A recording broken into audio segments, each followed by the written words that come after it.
Good afternoon. Good afternoon, ma'am. Okay, good afternoon. എല്ലാവരും ഊണൊക്കെ കഴിച്ചോ? ഭക്ഷണം കഴിച്ചോ എല്ലാവരും? Ma'am, കഴിച്ചു അല്ലേ? ഓക്കെ. ഓക്കെ. Good afternoon. വായിച്ചു നോക്കി എല്ലാവരും കഴിഞ്ഞ ദിവസം എടുത്തത് റെസ്പോൺസിബിലിറ്റീസ് ഓഫ് ഹോസ്പിറ്റൽ അഡ്മിനിസ്ട്രേഷൻ ആണ് നമ്മൾ എടുത്തത്. അപ്പൊ അതിന്റെ നമ്മൾ എന്താ പഠിച്ചത്? ഹോസ്പിറ്റൽ അഡ്മിനിസ്ട്രേറ്ററിന്റെ ഒരു 10 റെസ്പോൺസിബിലിറ്റീസ് അല്ലെ, അതാണ് നമ്മൾ പഠിച്ചത്. നിങ്ങൾ വായിച്ചു നോക്കിയോ? എന്തെങ്കിലും ഡൗട്ട് തോന്നിയോ നിങ്ങൾക്ക് അത് വായിച്ചപ്പോ? എന്തെങ്കിലും കൺഫ്യൂഷൻ തോന്നിയോ? Okay, afternoon. നമുക്ക് തുടങ്ങാം കേട്ടോ. അന്നത്തെ ക്ലാസ് നമുക്ക് സ്റ്റാർട്ട് ചെയ്യാം.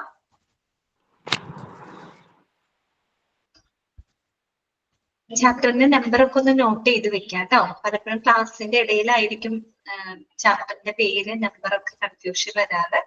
അപ്പൊ നോക്കി വെക്കാം. 51-ാമത്തെ അല്ലേ നിങ്ങളുടെ കയ്യിൽ? 51 54ആണോ? എത്രാമത്തെ ചാപ്റ്റർ ആയിട്ട് കിടക്കുന്നത്? 51. ഓക്കെ. അപ്പോ കഴിഞ്ഞ ദിവസം നമ്മൾ പുതിയൊരു ചാപ്റ്റർ തുടങ്ങി, റെസ്പോൺസിബിലിറ്റീസ് ഓഫ് ഹോസ്പിറ്റൽ അഡ്മിനിസ്ട്രേഷൻ. അവിടെ നമ്മൾ കൂടുതൽ കാണുന്നത് അഡ്മിനിസ്ട്രേറ്റീവ് റോളുകൾ വഹിക്കുന്ന ആളുകളുടെ റെസ്പോൺസിബിലിറ്റീസ്, അവരുടെ ജോബ് സമ്മറി, ഇതൊക്കെയാണ് നമുക്ക് ഈ ഒരു ചാപ്റ്ററിനകത്ത് പഠിക്കാനുള്ളത്. അത്യാവശ്യം കുറച്ച് ബോറിംഗ് ആയിട്ടുള്ള ഒരു ചാപ്റ്റർ ആണ് കേട്ടോ. നമുക്ക് കേട്ടിരിക്കാനും ഒക്കെ കുറച്ചൊരു ബുദ്ധിമുട്ട് തോന്നും. കംപ്ലീറ്റ് തിയററ്റിക്കൽ ആയിട്ടുള്ള കുറെ കാര്യങ്ങളാണ് അവിടെ പറഞ്ഞു പോകുന്നത് കേട്ടോ. അപ്പൊ നമ്മള് ഹോസ്പിറ്റൽ അഡ്മിനിസ്ട്രേറ്ററുടെ ഞാൻ മ്യൂട്ട് ചെയ്യണേ. 10 പോയിന്റുകൾ ഇതൊക്കെയാണെന്ന് ഓർമ്മയുണ്ട് നമുക്ക്? ഇതൊക്കെയാണെന്ന് സ്ട്രാറ്റജിക് പ്ലാനിങ് അല്ലെ, സ്ട്രാറ്റജിക് പ്ലാനിങ്. രണ്ടാമത്തത് എന്താണ് നമ്മൾ പഠിച്ചത്? ഫിനാൻഷ്യൽ മാനേജ്മെന്റ് അല്ലെ, ഫിനാൻഷ്യൽ മാനേജ്മെന്റ്. മൂന്നാമത് നമ്മൾ പറഞ്ഞ പോയിന്റ് എന്താണ്?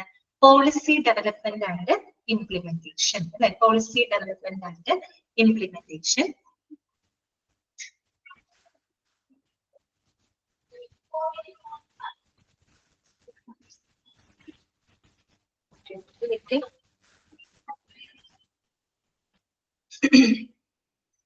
Policy development and implementation. പിന്നെ വരുന്നത് ഹ്യൂമൻ റിസോഴ്സ് മാനേജ്മെന്റ്. ഓക്കെ, നാലാമത്തെ പോയിന്റ് ഹ്യൂമൻ റിസോഴ്സ് മാനേജ്മെന്റ്. അഞ്ചാമത്തത് ഫെസിലിറ്റീസ് ആൻഡ് എക്വിപ്മെന്റ് മാനേജ്മെന്റ്. ആറാമത്തെ പോയിന്റ് എന്തായിരുന്നു? Quality assurance and patient safety. പിന്നെ ഏഴാമത്തെ എന്തായിരുന്നു? Community relations. എട്ടാമത്തത് റിസ്ക് മാനേജ്മെന്റ്. ഒൻപതാമത്തെ ഇൻഫർമേഷൻ മാനേജ്മെന്റ്. പത്താമത്തത് കൊളാബറേഷൻ ആൻഡ് ലീഡർഷിപ്പ്. 10 പോയിന്റുകളാണ് കണ്ടത്.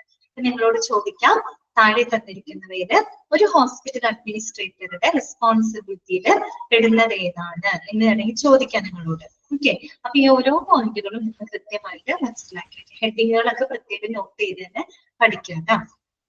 അതുവരെയാണ് നമ്മൾ കഴിഞ്ഞ ക്ലാസ്സിൽ പറഞ്ഞു നിർത്തിയത്.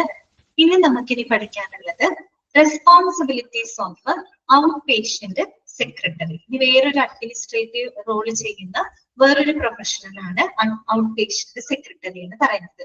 അദ്ദേഹത്തിന്റെ റെസ്പോൺസിബിലിറ്റീസ് എന്തൊക്കെയാണെന്ന് നമുക്ക് നോക്കാം. ആദ്യം തന്നെ ആരാണ് ഔട്ട് പേഷ്യന്റ് സെക്രട്ടറി എന്ന് അറിയുന്നത് അല്ലെ? ഔട്ട് പേഷ്യന്റ് സെക്രട്ടറി പേര് കേട്ടപ്പോൾ തന്നെ നിങ്ങൾക്ക് മനസ്സിലാവും എന്താണ് പേരിൽ ഒരു ഔട്ട് പേഷ്യന്റ് വരുന്നത് അല്ലെ. എന്ന് പറഞ്ഞാല് ഒരു ഔട്ട് പേഷ്യന്റ് ഡിപ്പാർട്ട്മെന്റ് ക്രമീകരണത്തില് ഹെൽത്ത് കെയർ പ്രൊവൈഡേഴ്സിനെയും സ്റ്റാഫുകൾക്കുമൊക്കെ അഡ്മിനിസ്ട്രേറ്റീവ് പിന്തുണ നൽകുന്ന ഒരു പ്രൊഫഷണൽ ആണ് ആരെന്ന് പറയുന്നത്?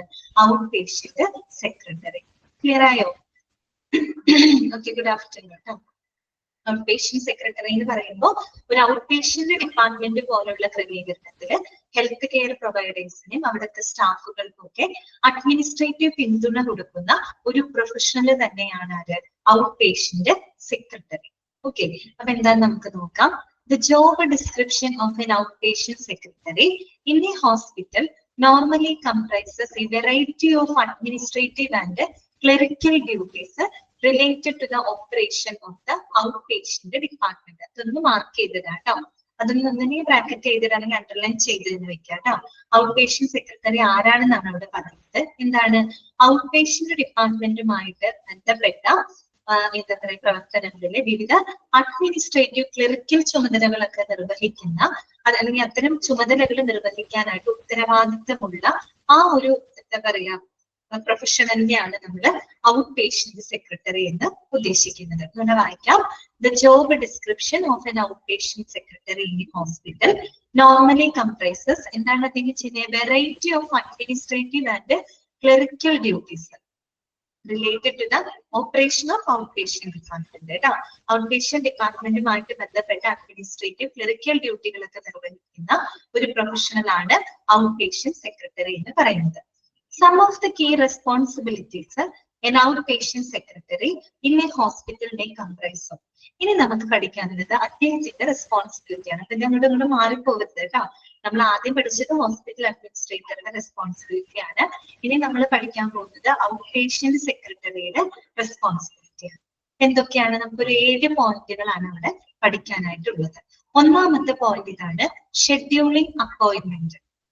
എന്താണ് ഷെഡ്യൂളിംഗ് അപ്പോയിന്റ്മെന്റ്? പേര് കേൾക്കുമ്പോൾ തന്നെ നമുക്ക് അറിയാം അല്ലെ, അപ്പോയിന്റ്മെന്റ്സുകൾ എല്ലാം തന്നെ ഷെഡ്യൂൾ ചെയ്യാം. രണ്ടാമത്തെ എന്താണ്? Coordinating patient care. Coordinating patient care അല്ലെ, അതായത് ഈ രോഗികളുടെ പരിചരണം അല്ലെ, അവർക്ക് കൊടുക്കേണ്ട കെയറിങ് അത് കൃത്യമായിട്ട് കോർഡിനേറ്റ് ചെയ്യുക. ഓക്കെ. മൂന്നാമത്തെ പോയിന്റ് എന്താണ്? Answering phone calls. അതാണ് ആൻസറിങ് ഫോൺ കോൾസ് അല്ലെ, ഔട്ട് പേഷ്യന്റ് ഡിപ്പാർട്ട്മെന്റിലോട്ട് വരുന്ന ഫോൺ കോൾസുകൾക്ക് കൃത്യമായിട്ട് ആൻസർ ചെയ്യുക അല്ലെ, അതിന് വേണ്ട കമ്മ്യൂണിക്കേഷൻ നല്ല രീതിയിൽ നടത്തുക. പിന്നെ നാലാമത്തെ പോയിന്റ് എന്താണ്? മാനേജിങ് പേഷ്യന്റ് ഇൻഫർമേഷൻ അല്ലെ, അതായത് രോഗിയുടെ ഇൻഫർമേഷൻസുകൾ കൃത്യമായിട്ട് മാനേജ് ചെയ്യുക. അഞ്ചാമത്തേത് പ്രോസസിങ് മെഡിക്കൽ റെക്കോർഡ്സ്. മെഡിക്കൽ റെക്കോർഡ്സുകൾ കൃത്യമായിട്ട് പ്രോസസ്സ് ചെയ്യുക. പിന്നെ എന്താണ്? ആറാമത്തേത് ഹാൻഡ്ലിംഗ് അഡ്മിനിസ്ട്രേറ്റീവ് ടാസ്ക്. നമ്മള് പിന്നെ ഓൾറെഡി പറഞ്ഞു, അഡ്മിനിസ്ട്രേറ്റീവ് ക്ലറിക്കൽ ഡ്യൂട്ടികളൊക്കെയാണ് അത് ചെയ്യുന്നത് അല്ലെ. ഈ പറയുന്ന അഡ്മിനിസ്ട്രേറ്റീവ് ടാസ്കുകളൊക്കെ കൃത്യമായിട്ട് കൈകാര്യം ചെയ്യാം. ഏഴാമത്തെ പോയിന്റ് എന്താണ്? പ്രൊവൈഡിങ് കസ്റ്റമർ സർവീസ്, അതായത് ഉപഭോക്തൃ സേവനങ്ങൾ നൽകുക. ഓക്കെ, ഇത്രയാണ് നമുക്ക് അതിനകത്ത് പഠിക്കാനുള്ളത്. ഒന്നുകൂടെ നമുക്കൊന്ന് ആലോചിച്ച് നോക്കാം എന്തൊക്കെയാണ്? Scheduling appointments, coordinating patient care, answering phone calls, പിന്നെന്താണ്? മാനേജിംഗ് പേഷ്യന്റ് ഇൻഫർമേഷൻ, പിന്നെ processing medical records, handling administrative task, last one എന്താണ്? പ്രൊവൈഡ് എന്താണ്? ഈ പറയുന്ന കസ്റ്റമർ സർവീസ്, ഉപഭോക്തൃ സേവനങ്ങൾ പ്രൊവൈഡ് ചെയ്യും. ഇനി എന്താണെന്ന് നമുക്ക് ഓരോന്ന് നോക്കാം. ഓക്കെ, ആദ്യത്തെ എന്താണ്? Scheduling appointments. An outpatient secretary is accountable for scheduling appointments for the patients and making sure that appointments are actually prioritized based on the patient's medical requirements. അതായത് ഈ പറയുന്ന രോഗികളുടെ അപ്പോയിന്റ്മെന്റ്സുകൾ ഷെഡ്യൂൾ ചെയ്യാനായിട്ട് ഉത്തരവാദിത്തമുള്ള വ്യക്തി ആരാണ്? അതൊരു ഔട്ട് പേഷ്യന്റ് സെക്രട്ടറിയാണ് അല്ലെ. ഔട്ട് പേഷ്യൻസ് ആയിട്ട് വരുന്ന രോഗികൾ അല്ലെ, അവരുടെ അപ്പോയിന്റ്മെന്റ്സുകൾ ഷെഡ്യൂൾ ചെയ്യുന്നതിനുള്ള ഉത്തരവാദിത്തം ആർക്കാണുള്ളത്? Out patient സെക്രട്ടറിക്കാണ്. ഇനി വെറുതെ അങ്ങനെ നമ്മൾ അപ്പോയിന്റ്മെന്റ് ഷെഡ്യൂൾ ചെയ്താൽ മതിയോ? അല്ല, വെറുതെ അല്ല ചെയ്യുന്നത്. പിന്നെ എങ്ങനെ ചെയ്യണം? പേഷ്യൻസിന്റെ മെഡിക്കൽ ആവശ്യകതകൾക്ക് മുൻഗണന നൽകിക്കൊണ്ടായിരിക്കണം നമ്മൾ എന്ത് ചെയ്യേണ്ടത്? അപ്പോയിന്റ്മെന്റുകൾ ഷെഡ്യൂൾ ചെയ്യുന്നത്. ഓക്കെ, കൃത്യമായിട്ട് മെഡിക്കൽ ആവശ്യങ്ങൾ. ഇപ്പൊ നമുക്കറിയാം, ഒരു ഡോക്ടറെ കാണാനായിട്ട് നിരവധി പേഷ്യൻസ് ഉണ്ടെന്ന് വിചാരിക്കാം. പക്ഷെ എല്ലാ പേഷ്യൻസിനും നമുക്ക് ഒരേ സമയത്ത് ഒരേ ദിവസം ചിലപ്പോൾ അപ്പോയിന്റ്മെന്റ്സ് കൊടുക്കാനായിട്ട് പറ്റിയെന്ന് വരില്ല. പിന്നെ ഡോക്ടറുടെ സമയം, അവരുടെ ഡ്യൂട്ടി ടൈം, അതിനനുസരിച്ചേ നമുക്ക് എന്ത് ചെയ്യാൻ പറ്റുള്ളൂ? ഈ പറയുന്ന അപ്പോയിന്റ്മെന്റ്സുകൾ ഷെഡ്യൂൾ ചെയ്യാനായിട്ട് പറ്റുള്ളൂ. അപ്പൊ നമ്മൾ അങ്ങനെ ചെയ്യുമ്പോൾ ഒരുപാട് പേഷ്യൻസ് ഉണ്ടെങ്കിൽ നമ്മൾ എന്ത് ചെയ്യും? ഒരു പ്രയോറിറ്റി കൊടുക്കും. അപ്പൊ ചില പേഷ്യൻസിൽ അതിന് വളരെ ഗുരുതരമായിട്ട് സിവിയർ ആയിട്ട് അസുഖങ്ങളുള്ള പേഷ്യൻസ് ആണെങ്കിൽ നമ്മൾ എന്ത് ചെയ്യും? അവർക്കൊരു പ്രയോറിറ്റി കൊടുക്കും അല്ലെ. അങ്ങനെ നമ്മള് അതിൽ കൂടുതൽ മെഡിക്കൽ റിക്വയർമെന്റ്സ് ആർക്കാണോ അവിടെ ഉള്ളത് അവർക്ക് നമ്മൾ കൂടുതൽ മുൻഗണന കൊടുക്കും. ആ രീതിയിൽ വേണം നമ്മൾ എന്ത് ചെയ്യാനായിട്ട്? അപ്പോയിന്റ്മെന്റുകൾ ഷെഡ്യൂൾ ചെയ്യാനായിട്ട്. അതാണ് നമ്മൾ പറയുന്നത് കേട്ടോ. Patients are making sure that appointments are actually prioritised based on the patients medical requirements. രോഗികളുടെ മെഡിക്കൽ ആവശ്യകതകൾക്ക് മുൻഗണന നൽകിക്കൊണ്ടായിരിക്കണം എന്ത് ചെയ്യേണ്ടത്? അപ്പോയിന്റ്മെന്റ്സുകൾ ഷെഡ്യൂൾ ചെയ്യുന്നത്.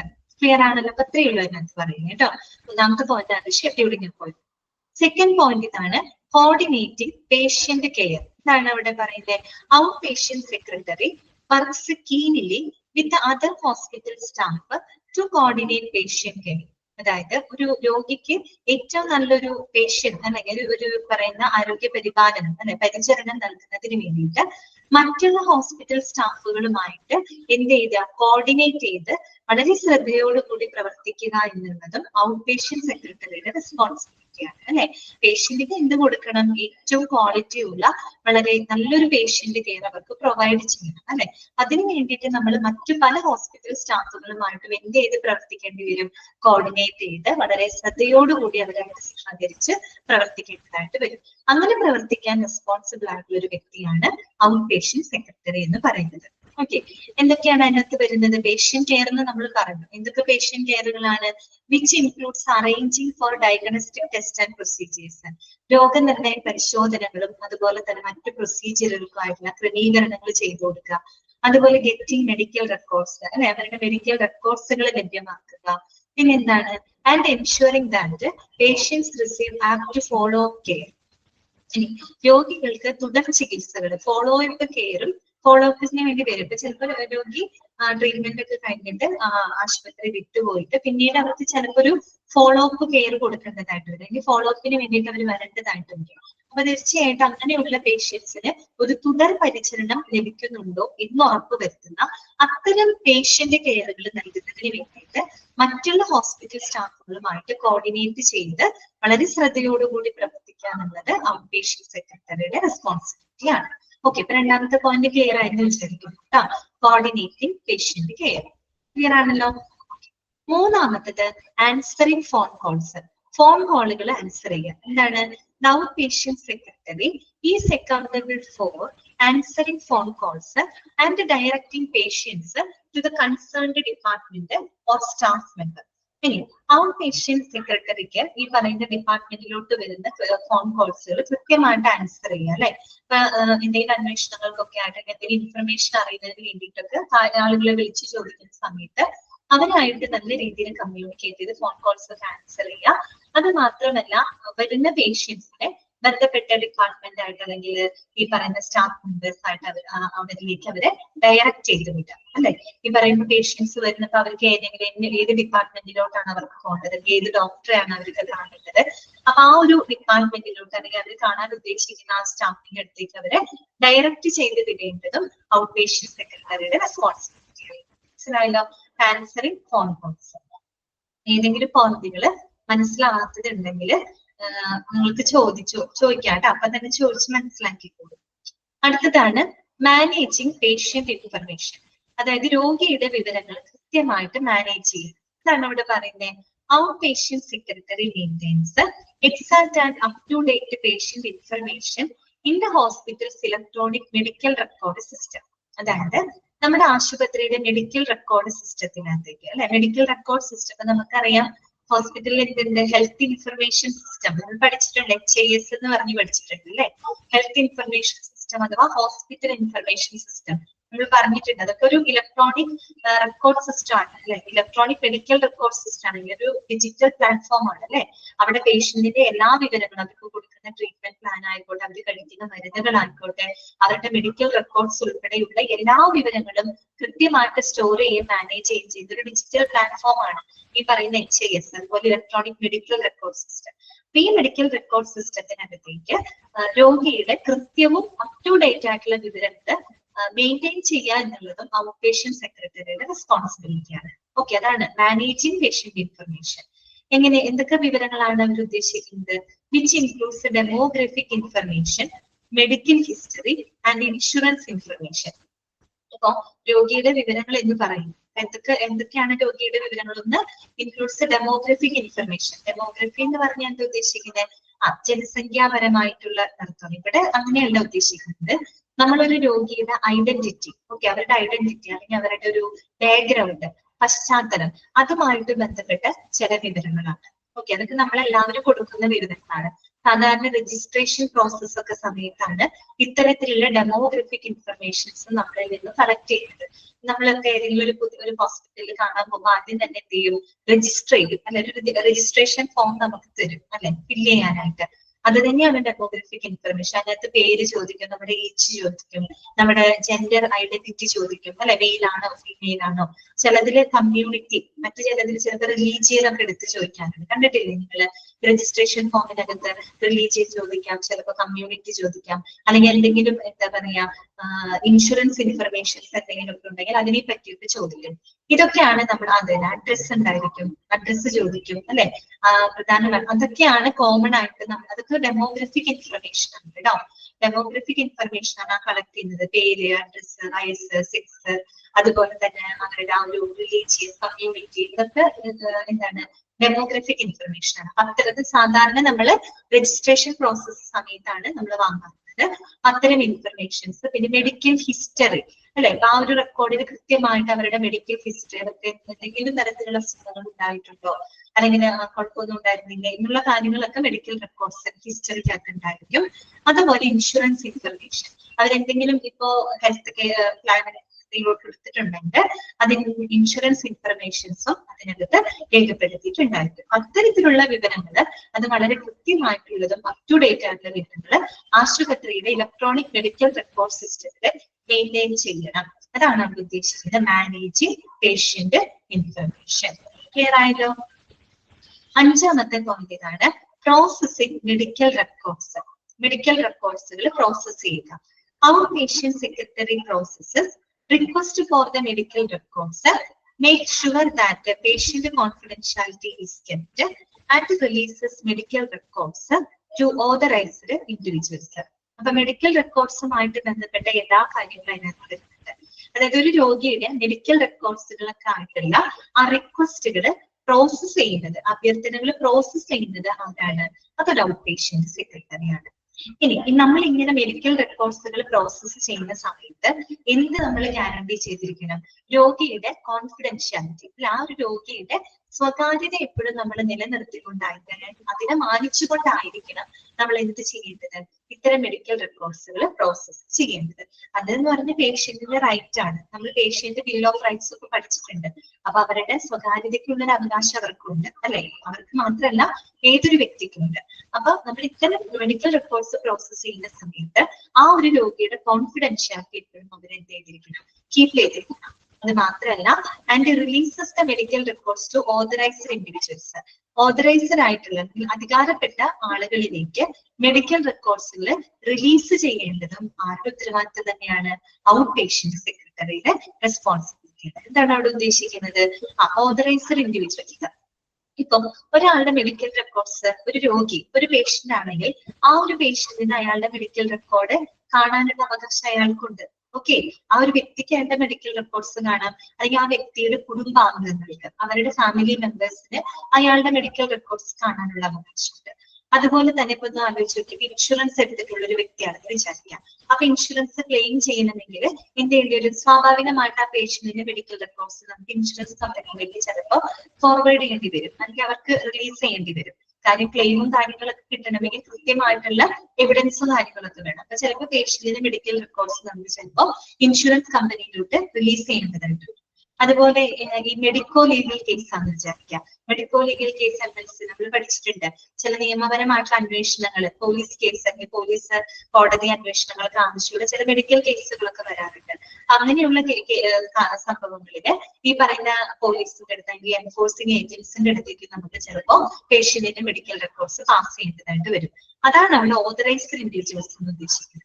മനസ്സിലായോ? ഓതറൈസ്ഡ് ഇൻഡിവിജ്വൽസിലോട്ട് മെഡിക്കൽ റെക്കോർഡ്സുകൾ റിലീസ് ചെയ്യുക എന്നുള്ളതും ഇയാളുടെ ഉത്തരവാദിത്തം. തോന്നിയ ആൾക്കാർക്കല്ല, ആ ഒരു കേസുമായിട്ട് അല്ലെങ്കിൽ മെഡിക്കൽ കേസുമായിട്ട് ബന്ധപ്പെട്ടിട്ടുള്ള വ്യക്തി. ഇപ്പൊ രോഗിക്ക് രോഗിയുടെ കാണാം, അയാളുടെ ഫാമിലി മെമ്പേഴ്സിന് മെഡിക്കൽ റെക്കോർഡ്സ് കാണാം, അതുപോലെ ഇൻഷുറൻസ് കമ്പനികൾ. അപ്പൊ അതാണ് അവിടുത്തെ ഓതറൈസ്ഡ് ഇൻഡിവിജ്വൽ ആയിട്ട് വരിക. അതുപോലെ മെഡിക്കോ ലീഗൽ കേസ് ആണെങ്കിൽ എൻഫോഴ്സിംഗ് ഏജന്റ്, പോലീസ്, കോടതി, അങ്ങനെയുള്ളതായിരിക്കും അവരുടെ ഓതറൈസ്ഡ് ഇൻഡിവിജ്വൽസ് ആയിട്ട് വരാം. അപ്പൊ അവരിലേക്ക് ഈ പറയുന്ന മെഡിക്കൽ റെക്കോർഡ്സ് റിലീസ് ചെയ്യേണ്ടതും ആരുടെ റെസ്പോൺസിബിലിറ്റിയാണ്? ഔട്ട് പേഷ്യന്റ് സെക്രട്ടറിയുടെ റെസ്പോൺസിബിലിറ്റിയാണ്. ക്ലിയർ ആയി വിചാരിക്കും. ഓക്കെ, അടുത്തതാണ് ഹാൻഡ്ലിംഗ് അഡ്മിനിസ്ട്രേറ്റീവ് ടാസ്ക്. അത് പിന്നെ ഓൾറെഡി നമ്മൾ പറഞ്ഞതാണ്.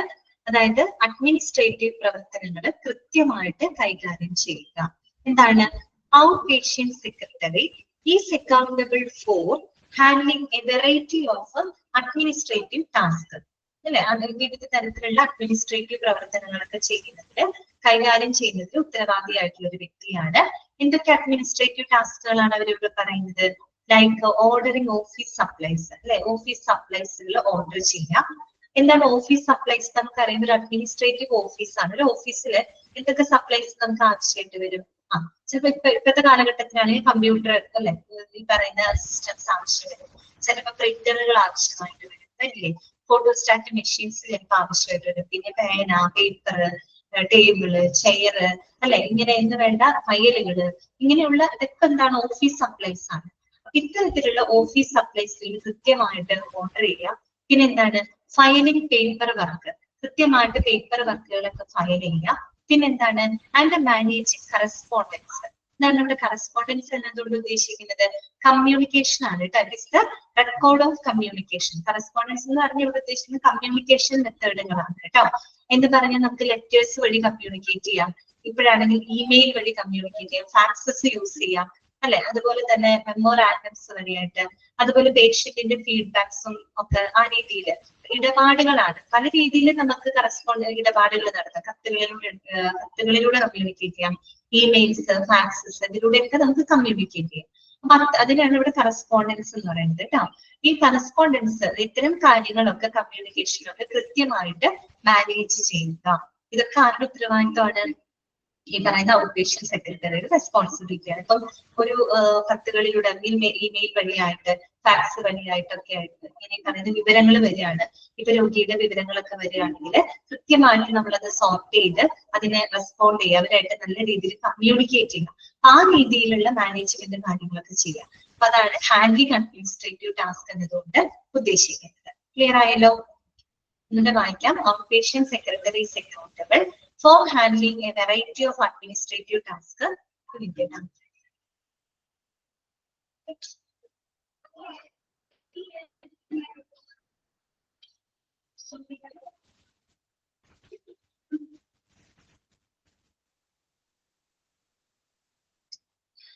അപ്പൊ ഇത്തരത്തിലുള്ള കാര്യങ്ങളാണ് അതിനകത്ത് വരുന്നത്. Handling administrative task. Out patient secretary is accountable for handling A variety of administrative task like ordering office supplies, filing paperwork and managing correspondence. Last, ഏഴാമത്തെ പോയിന്റ് എന്താണ്? പ്രൊവൈഡിംഗ് കസ്റ്റമർ സർവീസ്, അതായത് ഉപഭോക്തൃ സേവനങ്ങൾ നൽകുക. The outpatient secretary is often the first point of contact for the patients. അതായത് ഈ patients ആയിട്ട് very first contact വരുന്ന വ്യക്തി ആരാണ്? ഔട്ട് പേഷ്യന്റ് സെക്രട്ടറി ആണ്, അല്ലെ. അതുകൊണ്ട് തന്നെ so providing the excellent customer service is A crucial part of the job. അതുകൊണ്ട് തന്നെ എന്താണ് ഏറ്റവും നല്ലൊരു എക്സലന്റ് കസ്റ്റമർ സർവീസ് പ്രൊവൈഡ് ചെയ്യുക എന്ന് പറയുന്നത് ആ ജോലിയുടെ ഏറ്റവും നിർണായകമായിട്ടുള്ള ഒരു കാര്യമാണ്. കാര്യം ഏറ്റവും വെരി ഫസ്റ്റ് പേഷ്യൻസ് ആയിട്ട് കോണ്ടാക്ട് വരുന്ന വ്യക്തി ആരാണ്? Out patient secretary. അവരാണ് കൂടുതൽ ഈ പറയുന്ന പേഷ്യൻസ് ആയിട്ട് ആദ്യം തന്നെ എന്താ പറയാ കോണ്ടാക്ട് വരുന്നത് ഇവരാണ്. അതുകൊണ്ട് തന്നെ ഏറ്റവും നല്ല രീതിയിൽ എന്താ പറയാ കസ്റ്റമേഴ്സ് ആയിട്ട് കസ്റ്റമറിന്റെ അടുത്ത് ഏറ്റവും എക്സലന്റ് സർവീസ് കൊടുക്കുക എന്നുള്ളതും അദ്ദേഹത്തിന്റെ ഉത്തരവാദിത്വമാണ്. മനസ്സിലായല്ലോ? ഇനി നോക്കൂ. Overall an outpatient secretary plays a key role in making sure that the outpatient department runs smoothly and efficiently and that patients obtain high quality care. അതായത് മൊത്തത്തിൽ ഇത് പഠിച്ചു കഴിഞ്ഞപ്പോൾ നമുക്ക് ഒരു കാര്യം മനസ്സിലായി. ഔട്ട് പേഷ്യന്റ് സെക്രട്ടറി എന്ന് പറയുന്നത് ഒരു ഔട്ട് പേഷ്യന്റ് സംബന്ധമാണ്. ഒരു ഔട്ട് പേഷ്യന്റ് ഡിപ്പാർട്ട്മെന്റിനകത്ത് കാര്യങ്ങൾ വളരെ സ്മൂത്ത് ആയിട്ട്, വളരെ സുഗമമായിട്ട്, വളരെ എഫിഷ്യന്റ് ആയിട്ട് റൺ ചെയ്യുന്നതിൽ ഏറ്റവും പ്രധാനപ്പെട്ട പങ്ക് വഹിക്കുന്ന ആളായിരിക്കും ആര്? Out patient secretary. അതുകൊണ്ട് തന്നെ അദ്ദേഹത്തിന് എന്തൊക്കെ സ്കില്ലുകൾ അവിടെ ആവശ്യമായിട്ട് വരും? സ്ട്രോങ് ഓർഗനൈസേഷണൽ സ്കിൽസ്, അല്ലെ, എല്ലാവരെയും നല്ല രീതിയിൽ കോർഡിനേറ്റ് ചെയ്ത് ഓർഗനൈസ് ചെയ്യാനുള്ള ഒരു സ്കിൽ ഉണ്ടായിരിക്കണം, അല്ലെ, എല്ലാവരെയും നല്ല രീതിയിൽ സംഘടിപ്പിച്ചുകൊണ്ട് കാര്യങ്ങൾ മുന്നോട്ട് കൊണ്ടുപോകാനുള്ള ഒരു ഓർഗനൈസേഷൻ സ്കില്ലുകൾ ഉണ്ടായിരിക്കണം. പിന്നെന്താണ്? Attention to details. ഇപ്പൊ കാര്യങ്ങൾ വരുന്ന സമയത്ത് അത് കൃത്യമായിട്ട് നമ്മൾ ശ്രദ്ധിച്ച് അതിനനുസരിച്ച് പ്രവർത്തിക്കാം. പിന്നെന്താണ്? Excellent communication skills are necessary for success in this job. പിന്നെ മാത്രമല്ല നല്ലൊരു കമ്മ്യൂണിക്കേഷൻ സ്കിൽ ഉണ്ടായിരിക്കാം, അല്ലെ. ആളുകളായിട്ട് ഇടപെടുന്ന സമയത്താണ് നല്ലൊരു കമ്മ്യൂണിക്കേറ്റീവ് സ്കില്ലുകൾ അവർക്ക് ഉണ്ടായിരിക്കും. ക്ലിയർ ആയ പോയിന്റ്? ഇതുവരെ നമ്മൾ പഠിച്ചത് ഔട്ട് പേഷ്യന്റ് സെക്രട്ടറിയുടെ റെസ്പോൺസിബിലിറ്റിയാണ്. 7 പോയിന്റുകളാണ് നമ്മൾ പഠിച്ചത്. ഒരു മിനിറ്റ് ഒന്ന് വായിച്ചു നോക്കി നിങ്ങൾ 7 പോയിന്റുകളും ഒന്ന് വായിച്ചു നോക്ക്. എന്നിട്ട് എന്തെങ്കിലും സംശയം തോന്നുകയും ചോദിക്കും. 7 പോയിന്റുകളാണ് പറഞ്ഞത്. ഒന്ന് ജസ്റ്റ് വായിച്ചേ നിങ്ങൾ, 2 മിനിറ്റ് വായിച്ചേ.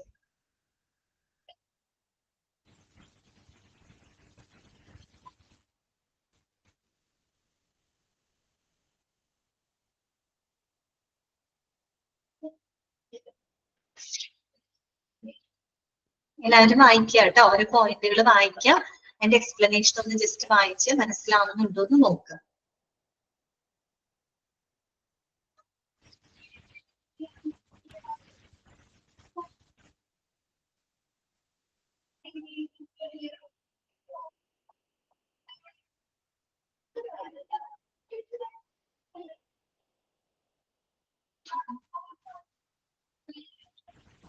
വായിച്ചോ? വായിച്ചു നോക്കിയോ?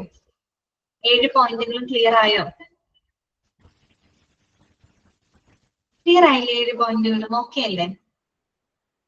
ഓക്കെ, പ്രശ്നമൊന്നുമില്ലല്ലോ. ശരി, എന്തെങ്കിലും ഡൗട്ട് ഉണ്ടെങ്കിൽ ചോദിക്കണം കേട്ടോ. നിങ്ങളൊന്ന് വായിക്കാം, എന്നിട്ട് ഇന്ന് ഒരു പ്രാവശ്യം കൂടെ നിങ്ങൾ റിപ്പീറ്റ് ചെയ്യുന്നു കേട്ടോ. ഓക്കെ, ഞാൻ ഇത് പറയാൻ കാരണമുണ്ട്. നമ്മൾ ഹോസ്പിറ്റൽ അഡ്മിനിസ്ട്രേറ്ററിന്റെ ഒരു 10 പോയിന്റ് പഠിക്കുന്നുണ്ട്. ഇതിലും വരുന്നുണ്ടെങ്കിൽ ഉണ്ട് ഇങ്ങനെ ഓരോ പോയിന്റുകൾ പഠിക്കാനുണ്ട്.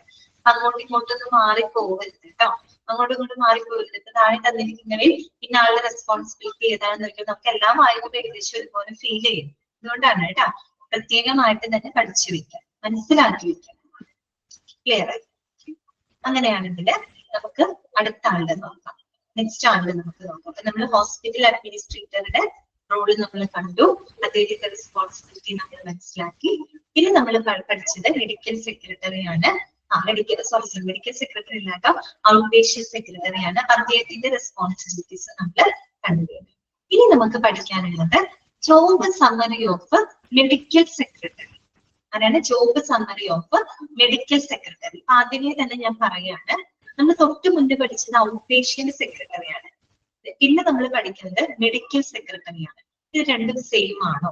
രണ്ടും സെയിം ആണോ എന്ന് ചോദിച്ചാല് രണ്ടുപേരുടെ റെസ്പോൺസിബിലിറ്റീസ് ഒക്കെ നോക്കുകയാണെങ്കിൽ ഏകദേശം ഒരു സിമിലാരിറ്റി ഉണ്ട്. രണ്ടു കൂട്ടരും ചെയ്യുന്നത് ഏകദേശം ഒരേപോലത്തെ കാര്യങ്ങളാണ്. പിന്നെ ഒരു ചെറിയ വ്യത്യാസമുണ്ട്, സ്ലൈറ്റ് ഡിഫറൻസ് നമുക്ക് പറയാൻ പറ്റുന്നുണ്ട്. ഔട്ട് പേഷ്യന്റ് സെക്രട്ടറി പേര് സൂചിപ്പിക്കുന്നത് പോലെ ഔട്ട് പേഷ്യന്റ് ഡിപ്പാർട്ട്മെന്റുമായിട്ടുള്ള പ്രവർത്തനങ്ങൾക്ക് അഡ്മിനിസ്ട്രേറ്റീവ് പിന്തുണ നൽകുന്ന വ്യക്തിയാണ്, ആണല്ലോ.